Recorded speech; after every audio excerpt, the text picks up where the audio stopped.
after. Oh, they changed the voice for that. Awesome.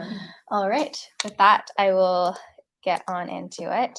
So today on our agenda, we will have our typical welcome and introductions. We'll go around the room. We'll have a phase 2 update presented by Bernice. We'll also go into a little bit of a high-level overview of our board referral, which Bernice will touch upon.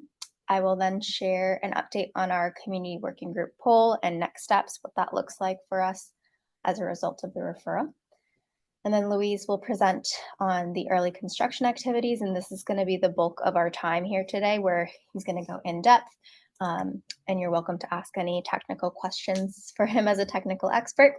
And then I'll close us off with our member report out and our next steps. So that's what is ahead of us today. And with that, we'll go through our roll call here. I think I saw Alden online. Do you want to introduce yourself, Alden? Hey everyone, I'm Alden Smith, Development Manager with Holland Partner Group. We are building out phase 1 of Gateway Crossings, basically adjacent to the future Santa Clara station. Good to be here. Awesome, thank you, Alden. And Anna, you just walked in. I was helping Marina out Yes. there. Do you want to introduce yourself? Hi, I'm Anna Vargas Smith. I'm a chair of the CWG group. I live in the Old Quad. I wear a lot of community hats, historic landmarks, you name it, Parade of Champions. We love Santa Clara. Thank you, Anna. Sean? Sean Collins with Santa Clara University. Yes, how are you? Good. Thank you, Sean. And I see Bella is online. Do you want to introduce yourself, Bella? Yes, hi everyone. My name is Bella. I'm from Santa Clara University. I'm a rising senior, and I'm here representing the Santa Clara Community Action Program. Thank you, Bella. And I see Jack online as well. Want to introduce yourself? Hi, this is Jack Morass, South Bay Historical Railroad Society down at the depot at the Santa Clara train station. Have a good day. Awesome. Thank you, Jack. And John? Yeah, John Urban. I'm representing that New Hall Neighborhood Association, which is located in San Jose, just I guess it would be north of 880 and west of the rail line. Thanks, John. Jonathan? Hi, my name is Jonathan Evans, and I represent the Old Quad Residents Association, which is the neighborhood on the other, just on the other side of the street from the train area. A little further down from next to John. Thank you, Jonathan. I don't think I saw Ron on the line, nor Ryan. And Todd let me know that he wasn't able to make it. He's traveling currently. But thank you all for joining both in person, virtually, and also appreciate your patience today as it's our first Santa Clara hybrid meeting. So excited for that. All right. Just wanted to go over some of our upcoming meetings here. Apologies, this slide is out of date. We are going to have our next upcoming Santa Clara meeting on September 12th when we had originally scheduled it. We had initially moved up the meetings for our other 2 stations due to the board referral, but because of Santa Clara content, there's no need to move that up. So we'll have it in our typically scheduled September 12th meeting. So that's incorrect. Yes, yes. I was just flagging that that's incorrect, that first line. And then the rest of the meetings are correct here. We will have a series of board of directors meetings and oversight committee meetings in August and September timelines. Those will mainly be covering referral content, just for your awareness with regards to the project there. And if there's any other meetings, I will be sending out updates to come. So keep those on your radar. And I'll be sending out updated slides just with the dates and everything for your awareness. So with that, I will pass it off to Bernice for the phase 2 update. Welcome and good afternoon, everyone. Sorry I couldn't be located there today, back-to-back meetings, but I really appreciate you all coming to the meeting. I'll give you a little bit of a phase 2 update now. So we were receiving a significant amount of input about like, what are these back-of-house facilities that we call them? They're actually the ancillary facilities that are required to have an operational functional station, things like battery packs, communications, electrical equipment, the ventilation facility structures. So we were getting lots of questions about what that is and how those spaces were incorporated into some other stations. So on May 8th, we did a tour with some of the staff from City of San Jose and some other staff and representatives from the community, and really took a tour to really understand what does it take, what is all the equipment and all of the facilities to have an operational BART station. So I think that was really helpful for the group to really understand why are these stations like the size they are, when the actual area where the passenger is going through is not nearly as big as what's required to have a fully functional station that's integrated with the BART system. So just wanted to flag that.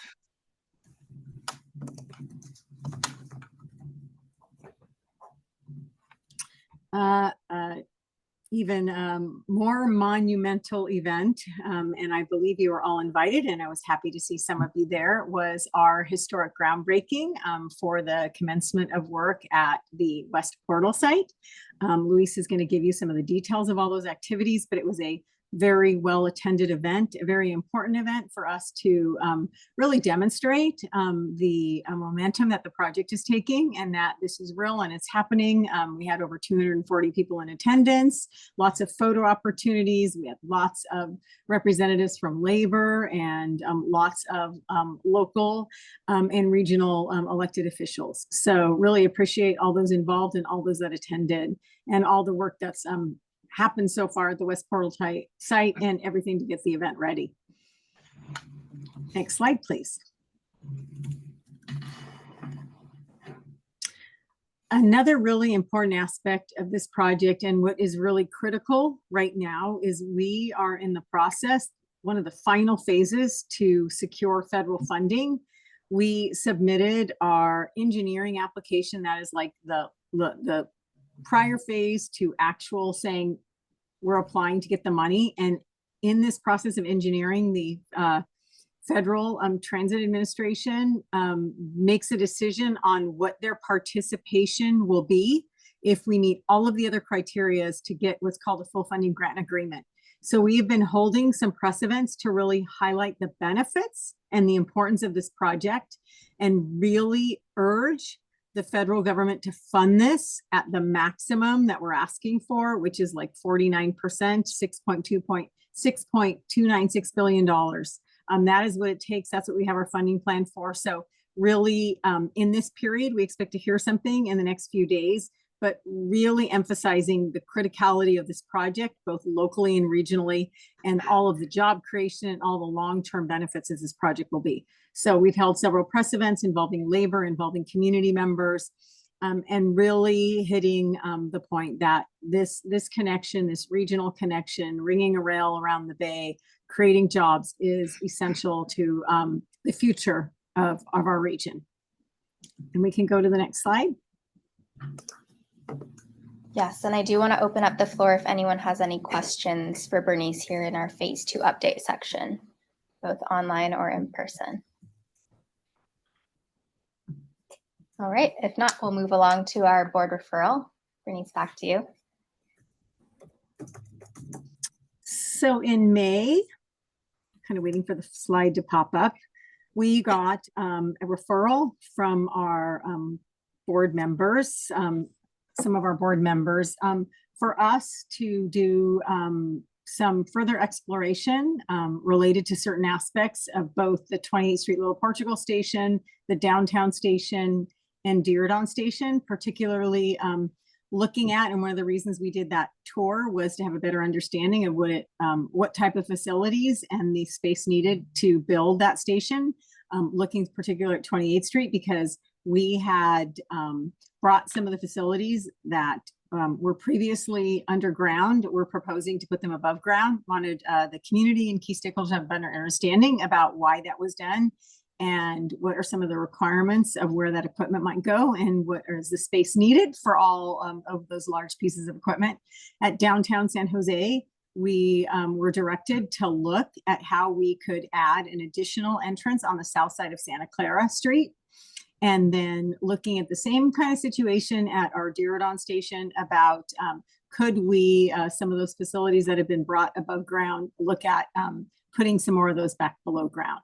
So we are going to be providing some monthly progress reports to the Oversight Committee. And on the next slide, I think I have some of those details for the next steps in the process of how we have developed a plan of how we're responding to this referral and what those next steps are. So as I mentioned, we're doing monthly updates to what is called our BART Silicon Valley Phase 2 Oversight Committee. It's got several board members on it. On the September 5th board meeting, as we're engaging more of our key stakeholders in the community, we're going to come back with some staff recommendations based on the input we've got regarding those. We are looking at some options at 28th Street, Little Portugal. We are going to be holding a meeting on August 7th to look at some of the configuration and get broader community input on that. We are doing technical evaluations of all this, looking at what the cost implications are, schedule implications. All of these prospective potential design changes will be sort of put through a filter to look at what's involved in these changes and the impacts it'll have financially, schedule-wise, and any type of property needs. As I mentioned, we're going to engage all of the key stakeholders. We'll be engaging. We met with the other two CWGs yesterday and day before, now meeting with you. We're going to be engaging our design review committee. And then we have a task force. We actually have two task force specifically for the Diridon station, where we're looking at a direct connection to the future intermodal station, as well as a task force for downtown San Jose, looking at a southern entrance, which would not be part of this project, would be a separate effort. And I'm happy to answer any questions on the board referral effort if you have them. Have there been any requests related to the Santa Clara station from the oversight board? No, there was not. I think, as you know, we did get some input on the station design, and we sort of took a step back and did some new renditions for the possibility of that station design. So that's been really the only sort of augmentation in our efforts related to the Santa Clara station. Okay. And there's no follow-up. I guess we have the DRC, but there's no other follow-up as part of this process related to the station. No, it was not one of the items mentioned in the board referral. Okay, thanks. Any other questions online, in person? Thank you all. Thank you, Bernice. Now I want to share a little community working group update. So as you may remember, in our last meeting in May, we did do a CWG poll. We submitted the same poll for all three of the groups, but just wanted to share with you the results across the board. And as you can see, it's very different in opinions from the three groups. And so we have decided to address each of these desires differently. So we'll cater all of our next steps differently depending on each of the CWG groups here. But I wanted to run through our Santa Clara group specifically. So 17% said that you'd like to resume meetings in person.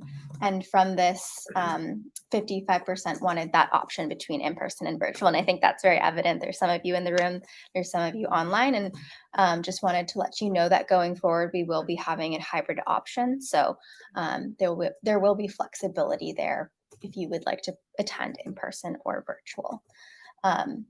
And 100% of you said that you did like the current staff facilitation format. And so we will be proceeding with that going forward.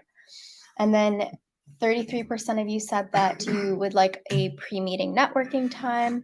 We will be still including this. So we'll have a 15-minute buffer before our meetings in person. And so you can feel free to trickle in to engage with project staff, each other as members, or just to settle in as well.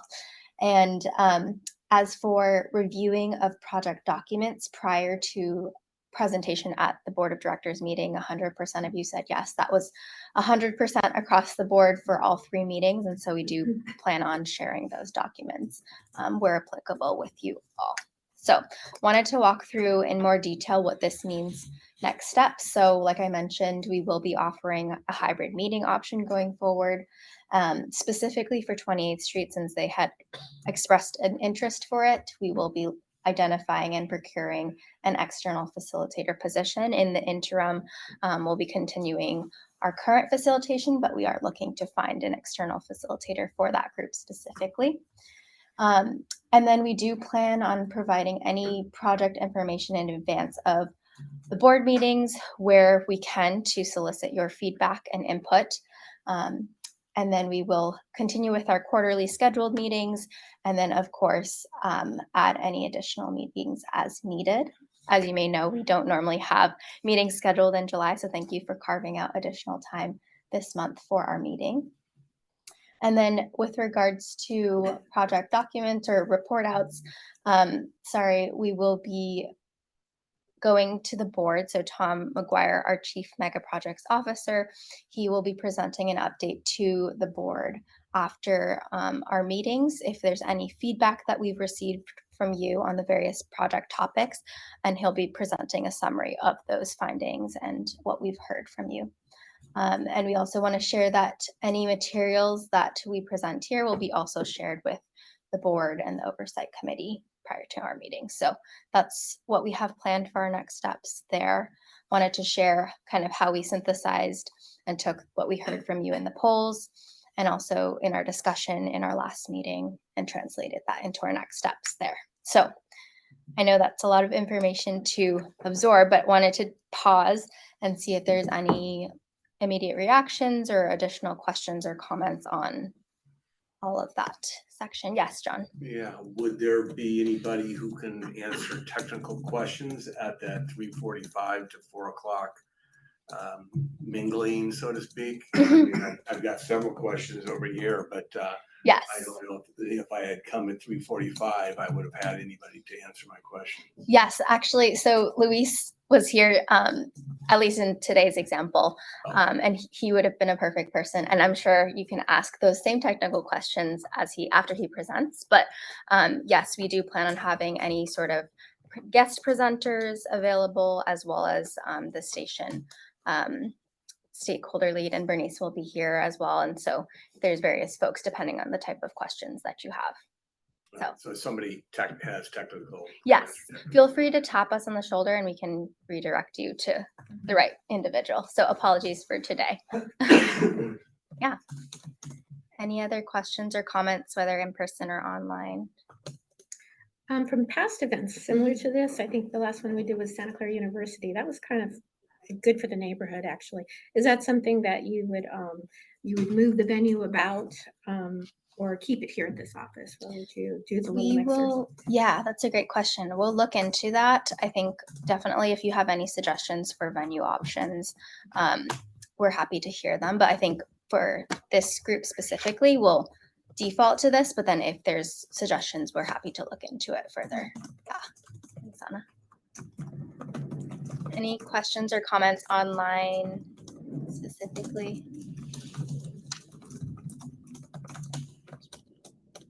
All right. So with that, we will move on to our next item, which is early construction activities. I'll pass it off to Luis. Thank you. My name is Luis Pais, Operations Manager with KST. I think to make it a little bit easier, I'm going to be standing up just so that I can address any questions that people might have and just interact a little bit better. Do you want to allow questions as we progress, or do you want to do it? We'll have a small group. So if you guys have any comments or questions, I'll go fairly high level, but if someone has any comments, questions, or want to address anything, just let me know and I can stop and I'll be happy to address any items. So what I'm going to cover in this meeting is giving an update of what we're constructing in 2024, and then give you a brief overview of what we're actually going to do in like the first 6 months of 2025, just as a heads up. But most of the details are going to be 2024. So first, I'm just going to give a quick overview to remind everyone. I think everyone is familiar with what New Hall Yard is going to look like before mining operations start. So this is just a brief overview of what we're going to build, just the facilities that will be in place before construction, before total mining operations begin. So we're gonna go clockwise, starting from that green rectangle. That's basically where that is the west portal. That's where the tunnel boring machine is going to be assembled and where mining operations will commence. The west portal is about 1,300 foot long and 80 foot deep. And I'm going to touch on a few more details later on related to the west portal. Adjacent to the west portal, there will be a sound curtain that we're going to be installing as well, of course, to prevent any nuisance noise to our neighbors. Then the brown rectangle, that is shows like as a grout plant. That's actually, besides the grout plant that is going to support tunnel mining operations, we're also going to have an electrical shop, an air plant, and a few other facilities that will be supporting tunnel mining.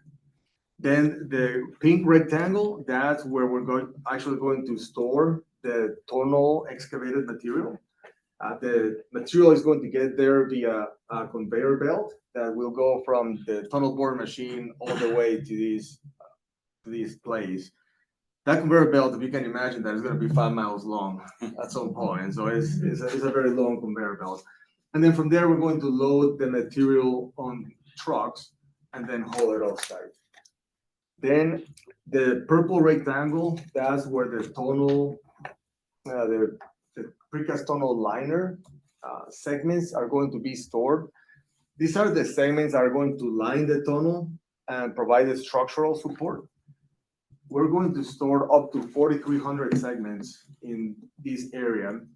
And each one of these segments, just to get an idea of how big these segments or this work is 36,000 pounds. So it's a lot of weight, big components to build the tunnel.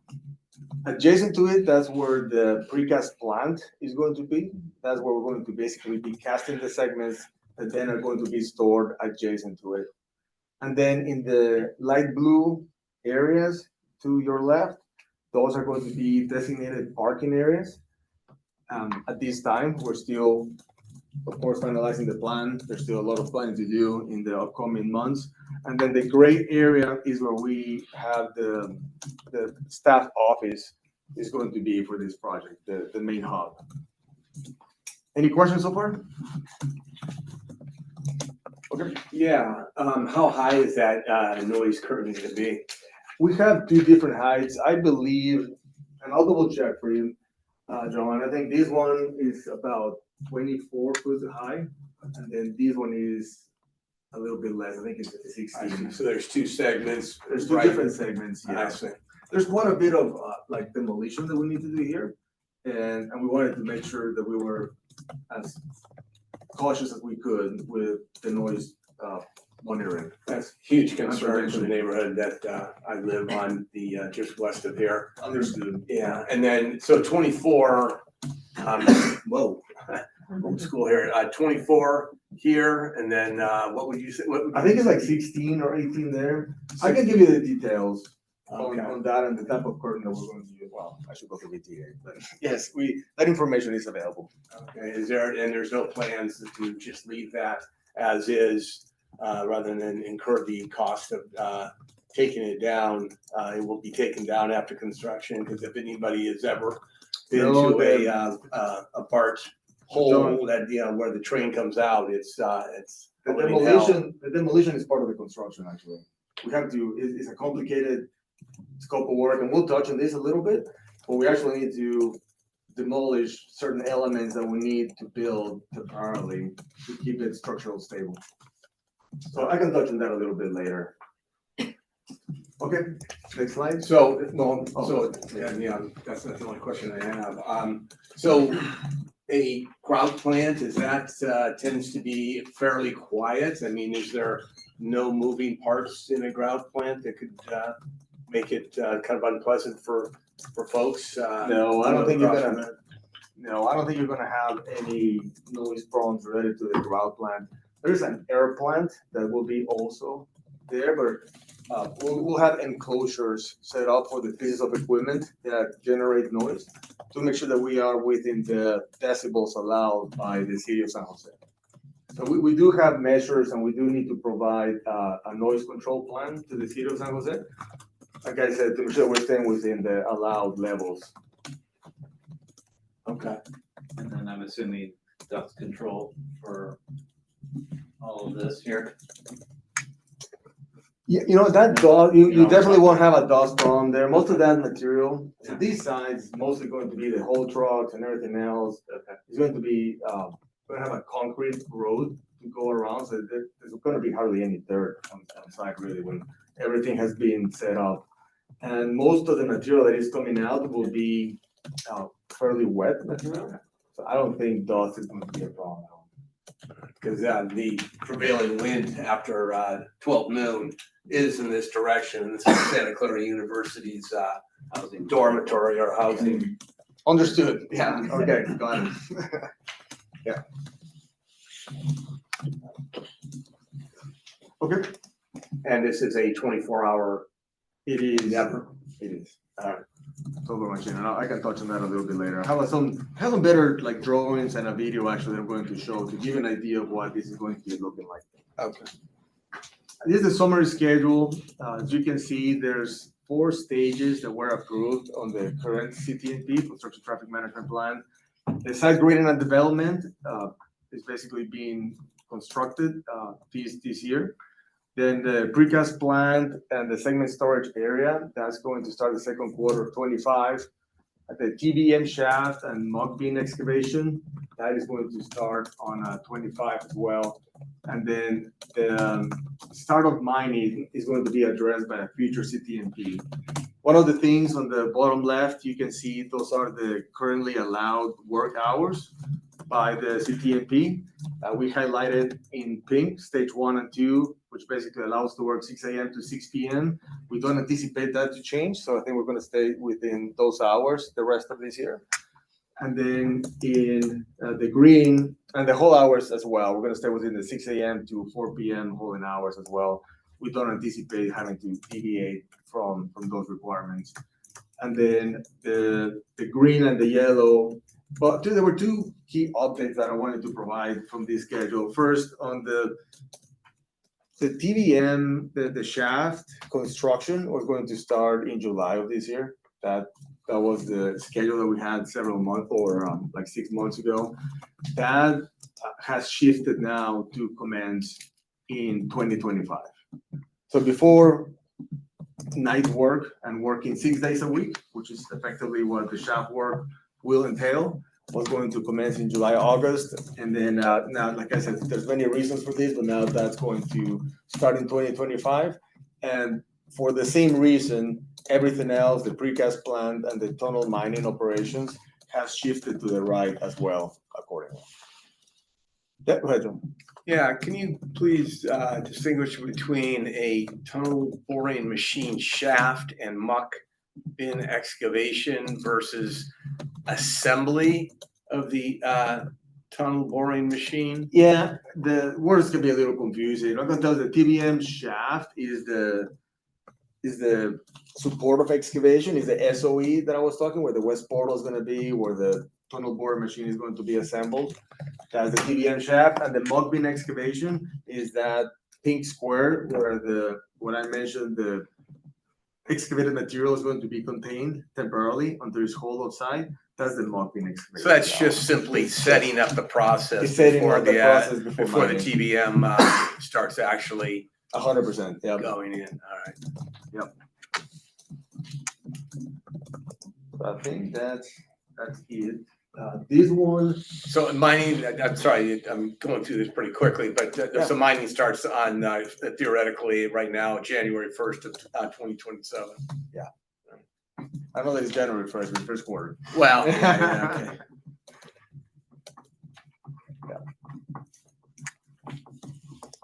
This one, let's briefly touch on this. Were the truck volumes that were approved in the current CTNP. It's a little bit hard to see, but on the top left of the table is the average daily truck volumes.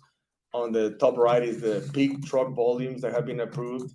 And the only thing that I wanted to mention on this slide is that we are complying with those existing volumes.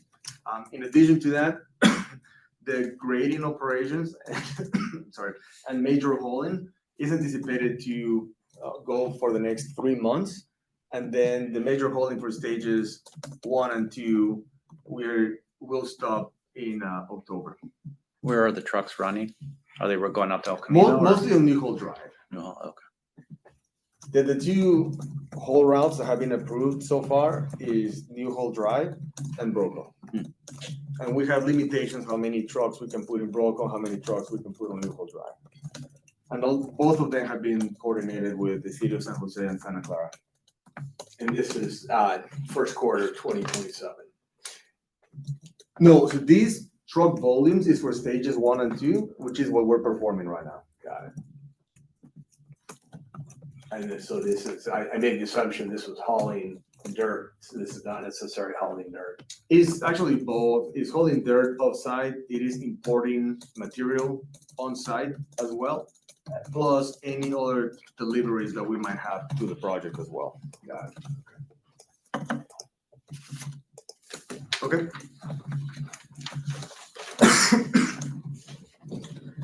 This slide shows a more detailed breakdown of stages 1 and 2 of construction so far. As you can see, the grading work, as I was mentioning earlier, that's scheduled to go through October. The utilities, there's a tremendous amount of utilities that we need to install in the yard for all the facilities that we're going to construct in the future. So those utilities are being installed right now. That includes, as you can imagine, water, sewer, there's gas, there's air, there's whatever you can imagine, we're installing right now. So are all those utilities then pulled out later when you tear everything down? So Everything you're comes installing out. everything and then you're effectively ripping it all back out before you start construction on the yard? And We there's no have to reuse? rip it all out Yeah. before CP3 takes over the yard to finish the BART facility. Okay. And there's no synergy or, planning that lets you like put things in and then reuse it for the yard or whatever. It's like. You know, we looked at it, but there wasn't really a good opportunity. There is already a design for CP3 that has a whole different set of utilities that go in different routes for the permanent facilities that will be there, and we really couldn't find a way to reuse what we needed for construction to do it to do it permanently. Okay. Yeah, there are a lot of complications. That is a good observation. Yeah, it would have been ideal if that would have happened. Then the courtesy screen, this is a screen that we're going to install next to the practice field from the earthquakes. It's a 12-foot tall screen that we're hoping to do in August. We're just working through some agreements so we can install that. The fence installation, that one is taking a little longer than we anticipated. We've had several challenges related to unknown utilities.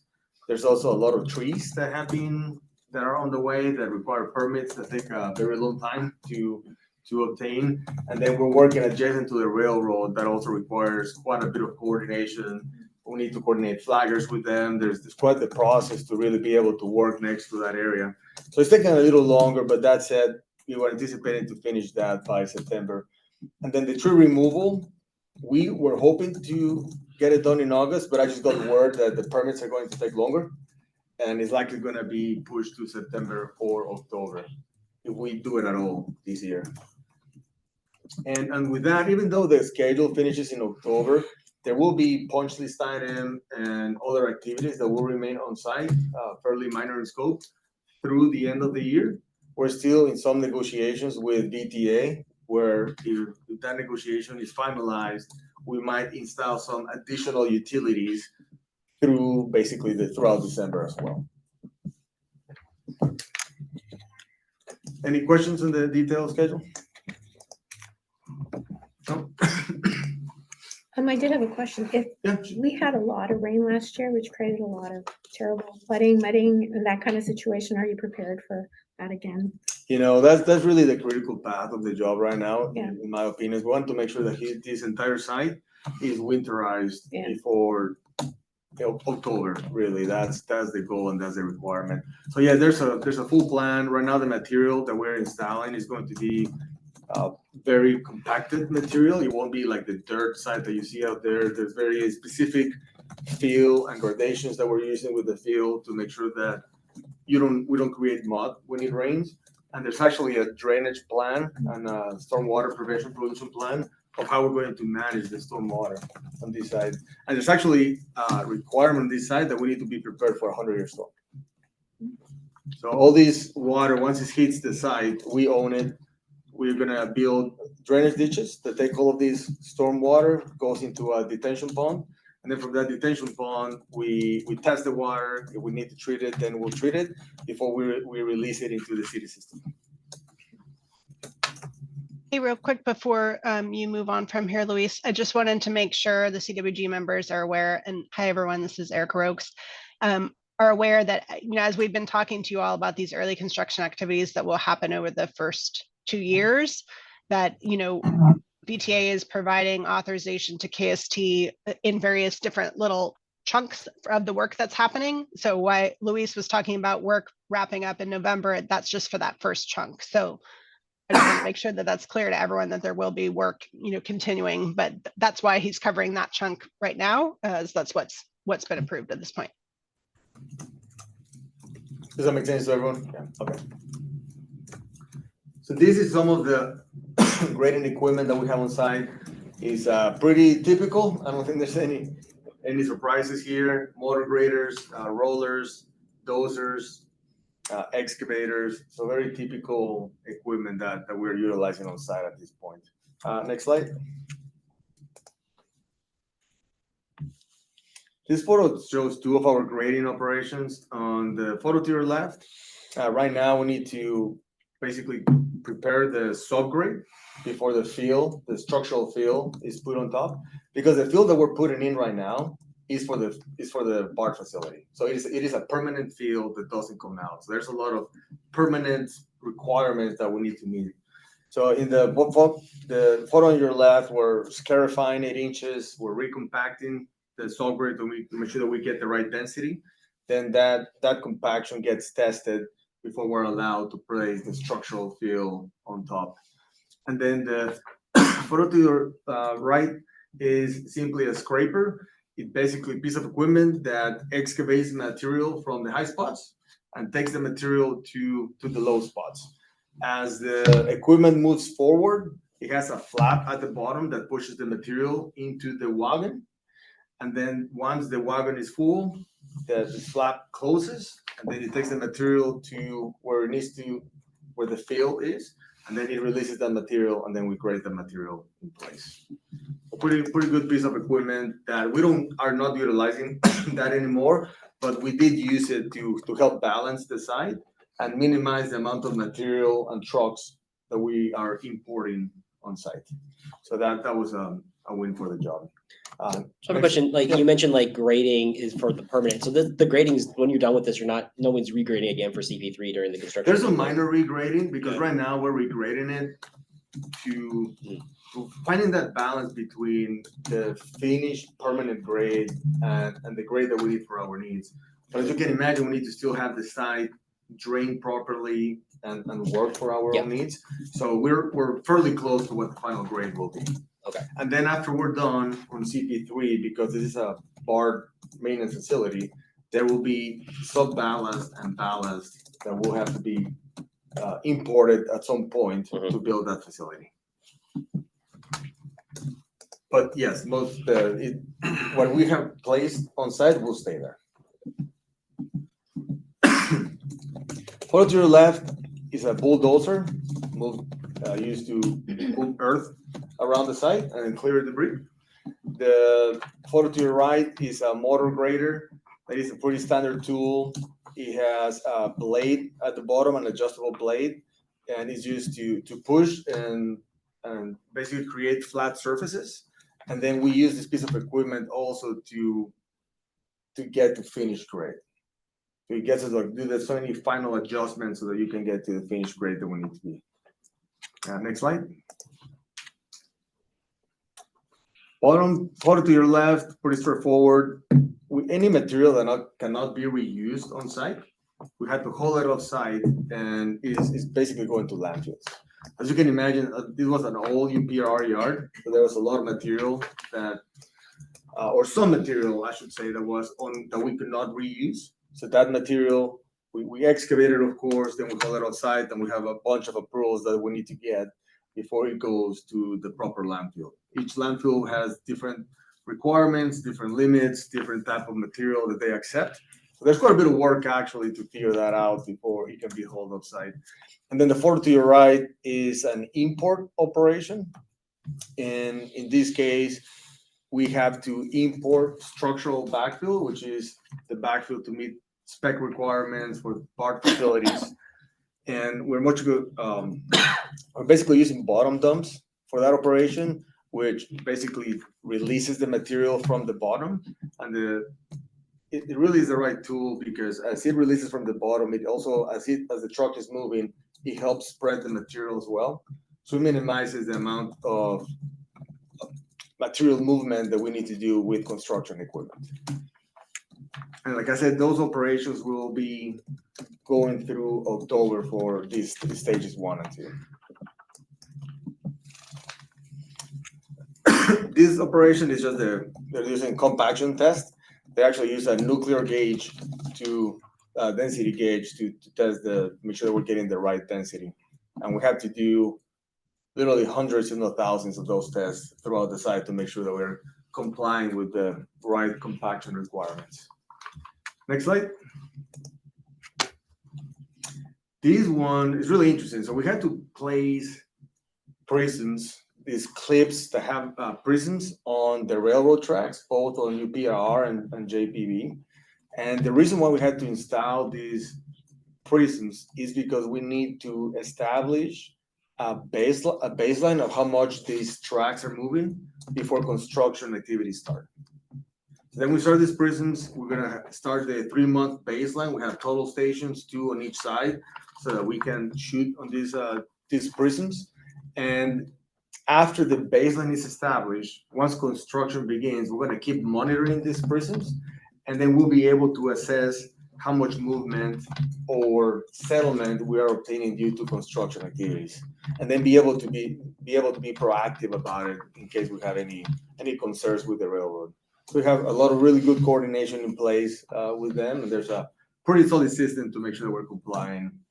Or let me rephrase that. There's a pretty robust system to make sure that we are in alignment with what the models are showing. Go ahead, John. Yeah, so I think that's great for monitoring movement. Is there any kind of a system, for excavation or movement of foundations for individual homes? I know that there's been issues in other projects of tunneling where, especially older homes that are, around old downtowns where the foundations are not as maybe to code to 2024. Yeah, So no, it's a good question, John. So when you start tunnel mining and you create a big excavation like the one that we're doing, there is what we call an area of influence for settlement. And then that is all based on models. There's a lot of engineering involved to determine what is going to be the area of influence that has this potential settlement. And of course, the closer you are to the area of excavation, the more settlement could occur. And in this case, the homes across the yard are completely outside the area of influence of our excavation, both the excavation and tunnel mining. So in this case, there's really zero concern on settlement of the homes. Yeah. All right. What about vertical? In other words, there are neighborhoods between downtown and the site where you're going to be going right under, individual homes. Is there any kind of monitoring for them? 100%. The entire alignment of the tunnel will be. There's been a very detailed study which has already identified sensitive structures, buildings, old structures, whatever it is, and then there's this model predicts the amount of potential movement, and then based on that model and those predictions, then there's going to be a very robust program to make sure that we don't have a settlement or any settlement that could create damage to those structures. Meaning some kind of device that collects data. There's a lot of devices. There's a very large instrumentation program that covers the entire alignment, the whole width of the potential area of influence, to make sure that if there's any settlement, that's detected. And those areas will also have a baseline prior to construction done as well. and then some kind of remedial action after you do find some movement? There is, there's remedial action. What we're trying to do is make sure that we never get to the point that the settlement could create an issue for the structure. And to do that, a lot of times we have to do pre-grouting on their buildings, and we need to do different types of support systems to make sure that the building stays structurally sound and that there's no potential for those buildings to be affected in a negative way due to the tunnel mining operations. So those people have been contacted and the grout's been Yep. already applied? Yep. There's been a lot of coordination with private entities to deal with this. Yeah. Okay, good question. Okay, next slide. 6 minutes. So these are all the trees that we need to remove that are on our way that need permits, and it's probably gonna take like 3 more months to get the permits. Next slide. What happens to the trees? They just get put into wood chippers or? So those trees, unfortunately, we do need to remove it because they're gonna be in conflict with not just the fence and our work, but will be conflict with the permanent work. The good thing is that BTA and the cities have a program to replace these trees. And I don't know the details for that program, but there is a program in place between BTA and the cities to address that. This is just the installation of the fence. It's a bark fence style that we're installing right now for this construction site. These poles are 6 foot deep into the ground. So as you can see the bottom to the right, we have to be very diligent on how we excavate this side because we have found a lot of unknown utilities here. Next slide. This simply shows the fence work adjacent to the railroad tracks, which, like I said earlier, is requiring quite a bit of coordination. Next slide. This is the screen that will be installed once the fence is in place. This is the construction screen that has been approved by BTA and will stay in place until the end of construction. Next slide. This is the courtesy screen that we're going to be placing next to the practice field, the earthquakes practice field. It's 800 foot long, 12 foot tall, and it is going to look roughly like the picture to your right. It's going to be black.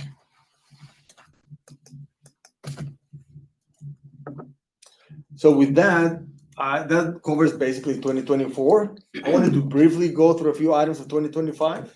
If you guys have some time, or okay, so 2025. Okay, next slide. Can we just pause really quick in case there's any online questions from that section? I know that was a lot of content that we went through. And if you have questions, feel free to raise your hand or put something in the chat. If not, we can move along, but I just wanted to give the space for online folks. Yeah, good point. All right. Okay, so this is a 3D version of what that supportive excavation is going to look like. Like I mentioned earlier, this is 1,300 foot long. It's going to be, when it's complete, 80 foot deep in its final configuration. This caterpillar at the end of the supportive excavation on the left-hand side, that's where the tunnel boring machine is going to be assembled. Over to your right, that's where the trailing gear of the tunnel boring machine is going to be assembled as well and positioned prior to start mining operations. And then this forms the ramp as well to support all mining activities after mining commences as well. I just wanted to show some of the very significant quantities that we're going to have to deal with. Total concrete of the supportive excavation is 59,000 cubic yards. And if you look at the bottom, like the excavation of these shafts is going to generate about 120,000 cubic yards of material. And we're also going to have about 9,000 cubic yards of structural concrete by the time this work is complete. Can you go to the next slide? These slides, I wanted to give you an idea of how deep this is going to be. This is Bob the Builder and his truck. And yeah, just wanted to use it as a reference on how massive this structure is going to be. Next slide. These, when we're building the supportive excavation, there's a lot of equipment that needs to be working together so that we can construct that slurry wall. And in this case, what you're looking at is one group of equipment that needs to be working together for the support of excavation. And we call it one equipment spread. When we start constructing ours on New Hall Yard, we're gonna have 3 equipment spreads. We're gonna have 3 times this amount of equipment on site, and it's gonna be a great sight to see. It's really gonna be exciting to for a lot of people, I think, to see, and the neighbors are gonna have a great view of this construction work. Next slide. Oh, So John thi- has a question. Has the TBM been purchased yet? Yeah. So it's just sitting idle until 2027? No, it takes many months to build. Every TBM is custom built. It's not an off-the-shelf item. Oh, I thought we were buying it from some other construction site No. to reduce costs. It's not. It doesn't work like that. No. That's what I read. I got you. No, it's incorrect.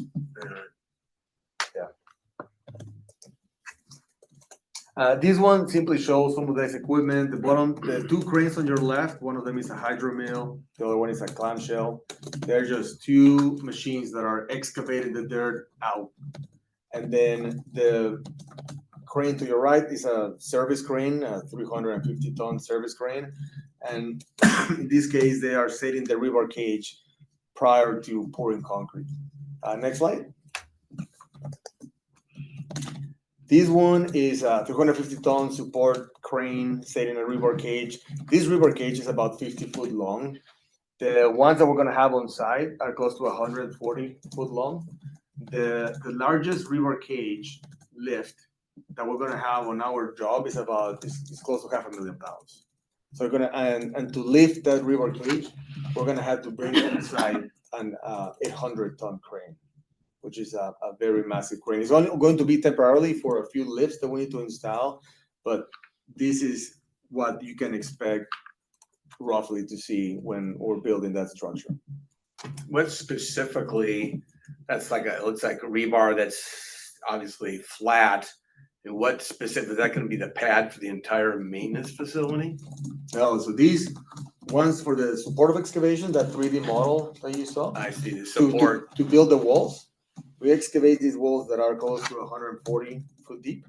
And then we excavate them and we place these rebar cages inside these walls or inside these excavations, and then we fill it up with concrete. It's a very robust structure, very robust structure. Next slide. And then last, there's a 3-minute video. Has a lot of technical terms.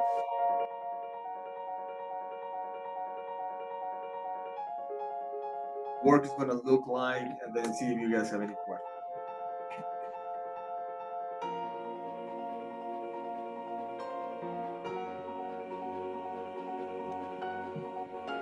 What was the clamshell that I was talking about?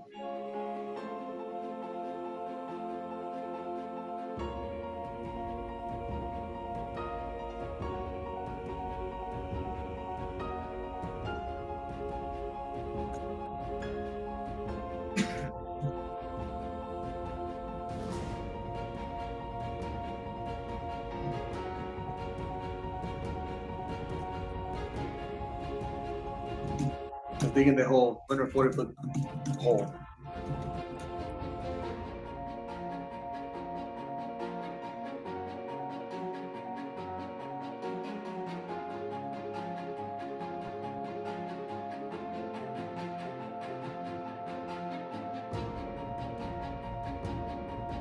The piece of equipment, the hydro mill that I was talking about.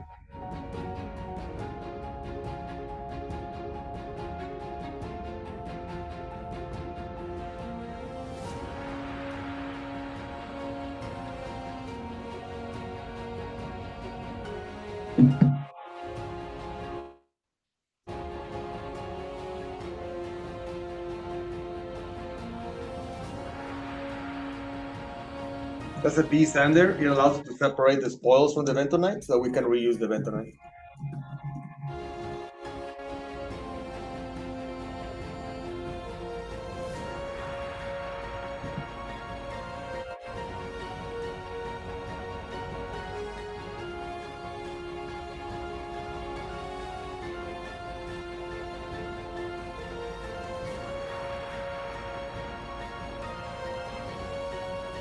How deep is that going down?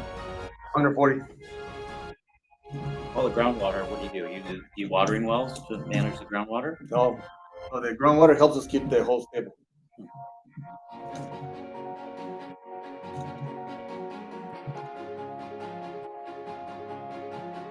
Instead of the river kicks in the hole. And they put these Tremby pipes that go the full depth of the excavation. And then you pour concrete from the bottom up.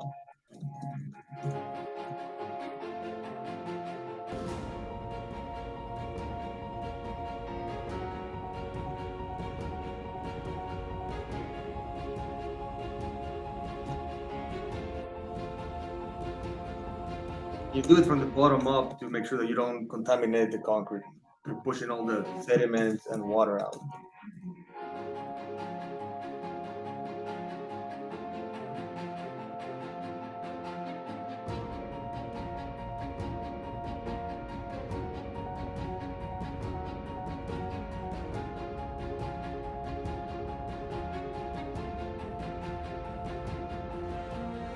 Malcolm is the company, the subcontractor that we selected to construct the support of excavation. This Larry Wolf.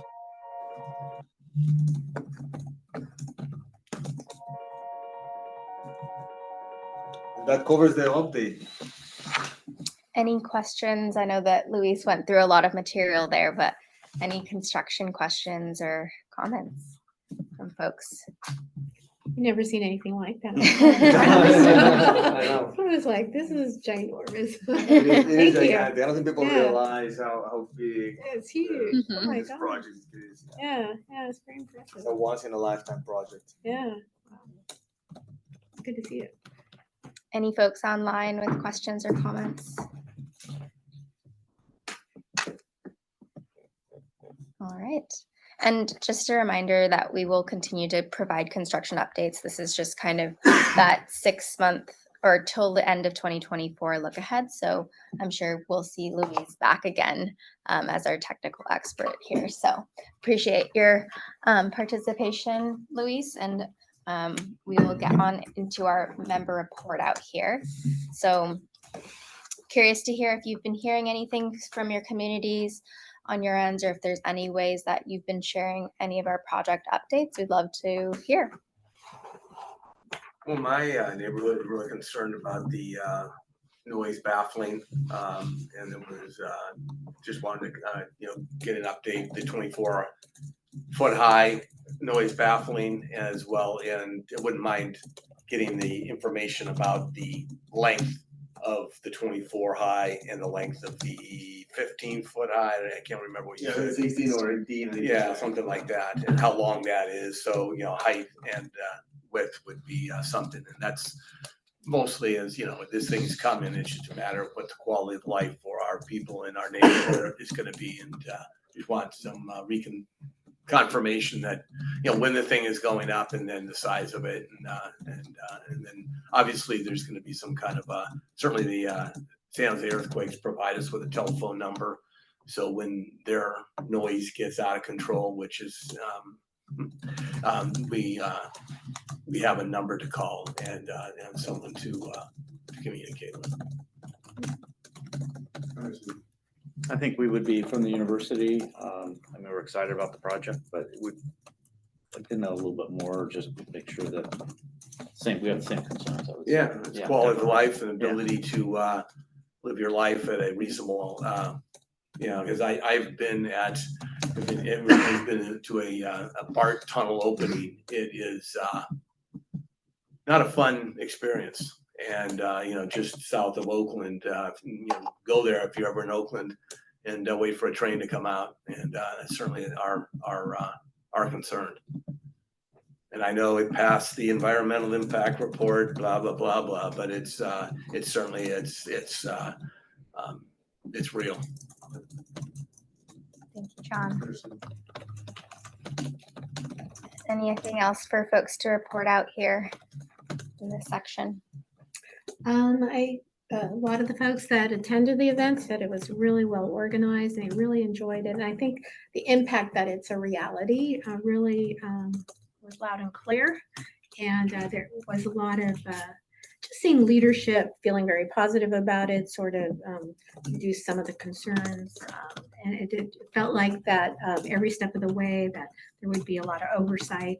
But the event was very successful, and it was probably what the community needed to see, because there was still a lot of buzz up until that moment that this will never happen, that kind of thing. So this seemed very, so thank you for organizing that. It was a lot of people that came out for that. That was great. Thank you for coming too. And I've been promoting it. Yeah. I think it's with the way you, the optics on it, I think were necessary. Thank you. Awesome. I see a hand raised from the group here. Erica, did you want to chime in? Yes. Hey, John, I was John Urban. I was just going to say, and for everyone's awareness, we already have a hotline set up. So if you ever have any questions, of course, you can reach out to those of us here that you have direct relationship with, but we will have a 24-hour, or we do have a 24-hour hotline if there are questions or concerns.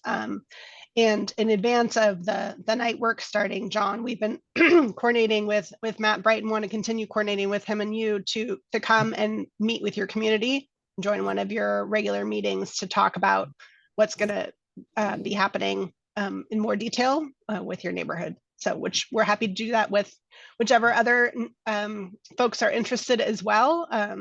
We had just heard from Matt Bright at the community meeting we had when we were working through the CTMP that was desired. So I'm not sure, John, if you were looped into that. So I want to make sure you were aware, and then make sure that everyone else is aware that we are always happy to come join your meetings and let more people know about the project. With that, admittedly, the last time Matt and I talked about having a public meeting was about a year ago, and as president, I don't know what he did to run with that, but yeah, I think we're waiting until it gets closer to the time when you all would see more activity in the area and the night work is planned to begin. So I think we're still in the right time frame. We've been tracking it on our side, but just wanted you to be aware that we're happy to do that. Okay, all right. Well, it's certainly what's really worked out for our neighborhood is the meeting location. The university's been very generous, and there's on the dorms. There's a meeting room, and everybody can walk from the neighborhood, which really works out well. So I'll loop back with Matt and see where we're at with that. Awesome. Thank you for chiming in there, Erica. Anything else from our members here? I just have a few questions, but if that. Yeah. I don't know if this is the. I don't know if you have anything else on the agenda. This is Go for the it. end. Okay. So one question, I kind of missed this when I was looking through it earlier, but there's mention about the request for money from the federal government. I think it was 6.289. I guess two questions I had about that was how much has the federal government committed already, if anything, and then when will we hear back about, I guess, this commitment or this additional money or whatever money we're asking for? Yes, Bernice, do you want to chime in on that? Yeah, so like I said, there's a long process for getting federal funding, quite a rigorous evaluation process, right? And so there's different phases, and we submitted several months ago to get into the next phase, which was the engineering phase.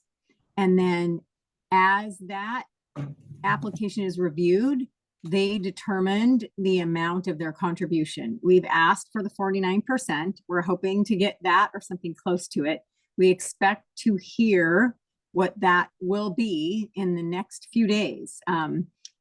We are expecting it any day now. And then once that amount is determined, then we go into the next step and submit more criteria and project updates to actually qualify for the full funding agreement on that amount.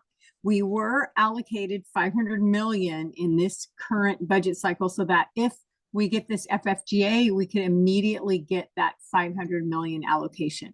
But that is contingent on us getting the full funding grant agreement. And the full funding grant agreement basically outlines the total amount, all the terms, and the annual allocations.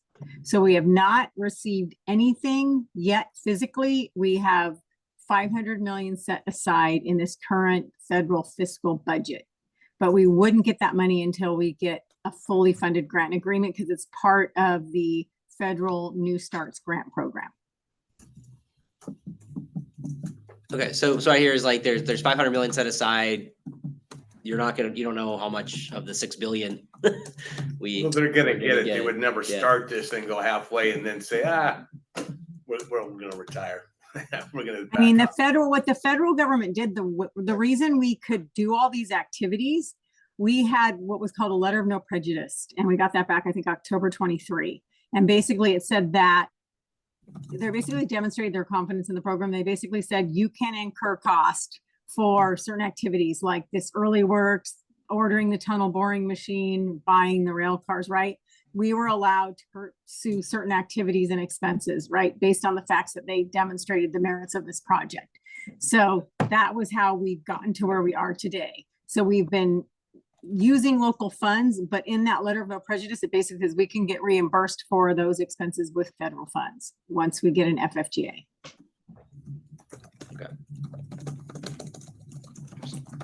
Okay. I had a couple of questions about the Santa Clara station. I noticed the design review committee that was upcoming in August was canceled. I guess why was it canceled? But then also, like, is there a follow-up scheduled, and when will that be? Canceled mainly and team weigh in, but we had the board referral and have a deadline for some of the other activities.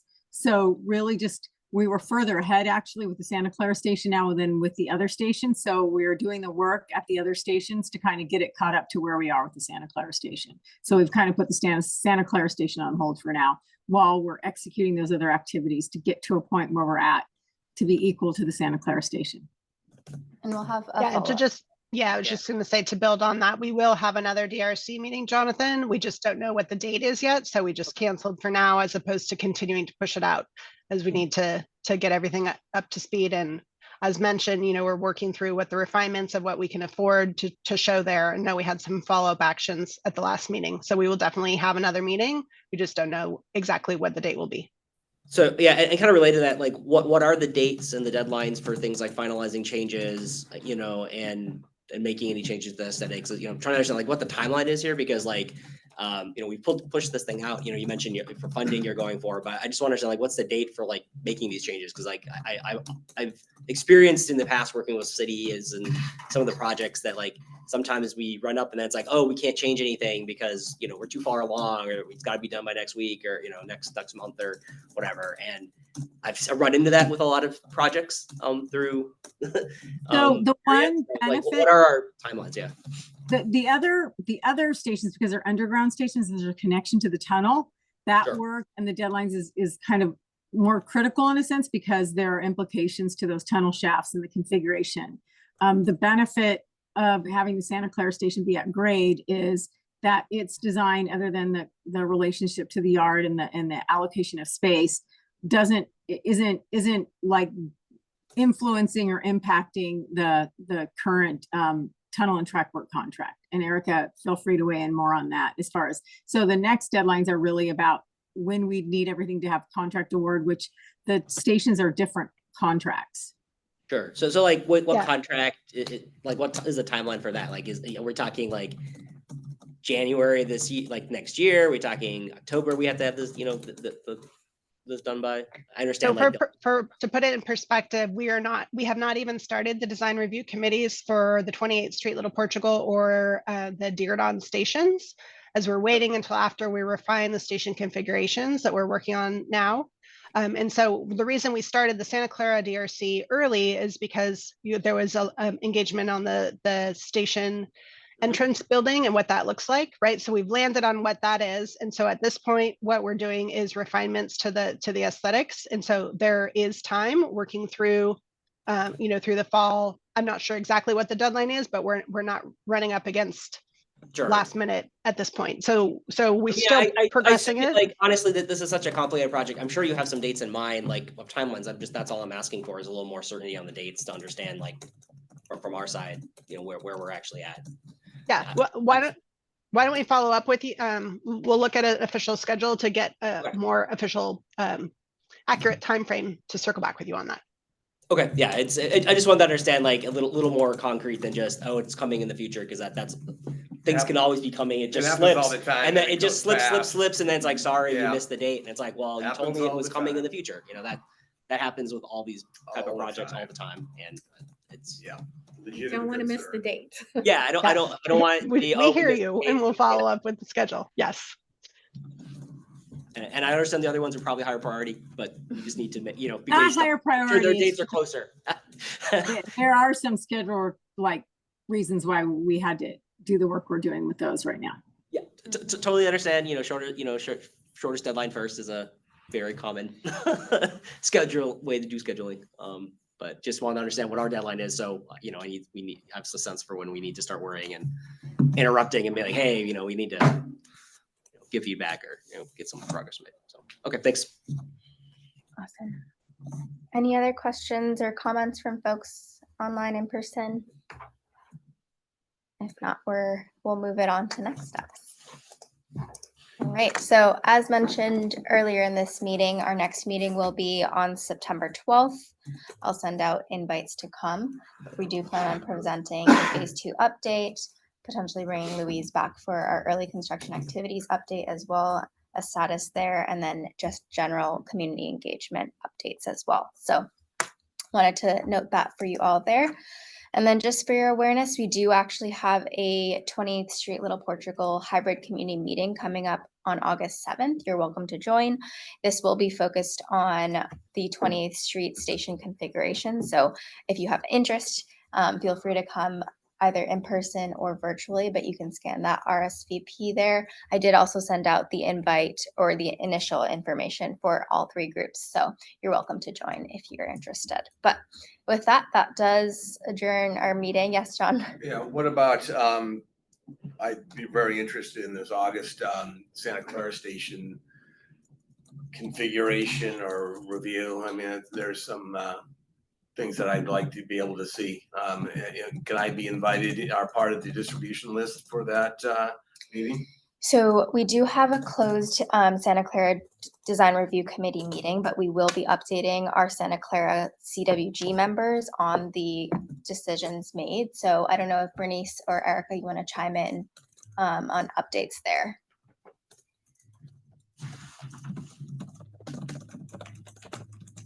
Yeah, I would just say, go ahead, Go ahead. Bernice. No, go ahead. Yeah, I would just say that will be and continue to be a report out at the CWG meetings on what's being reviewed in the design review committee group. And so we can report out to you there. Bernice, did you have something more to add? Yeah, that's what I was just going to say, that that's kind of going to be our new sort of way to relay information. So it's a closed meeting, that select few are part of, and then after the select few have made their decisions, you will just simply report out. Well, so to expand a little bit, John, the process is that we have a small working group of design review committee members where we work through different options that we're looking at. And then after this series of meetings is complete, we have a large public engagement effort with in-person and online public engagement that you and the rest of your neighborhood can definitely engage in addition to that discusses, the aesthetic look and feel of the station. So there is an opportunity for you to engage in it. And in addition to that, while the small working group is working through items, there is and will continue to be a report out at the CWG meetings. So your opportunity has not passed to engage in this. And once we know the exact timing of when that public engagement will be, we will be sure to let you know. Is there an update to give to the rest of CWG members about the current status of where things are at? I know there wasn't one in this meeting. Yeah, we had a lot of content to cover in this meeting, so we can plan to do that at our September meeting. We'll have, yes, right. I think it's the September date is where we will have a DRC report out there. Mm-hmm. Yes. Awesome. If there's nothing else, then we will adjourn 10 minutes early so that you can get to your other meetings. But thank you all for joining both virtually and in person, and hope to see you September 12th. Hope you have a great night. Thanks. Thank you all. Thank you, everyone. It's like a pause here.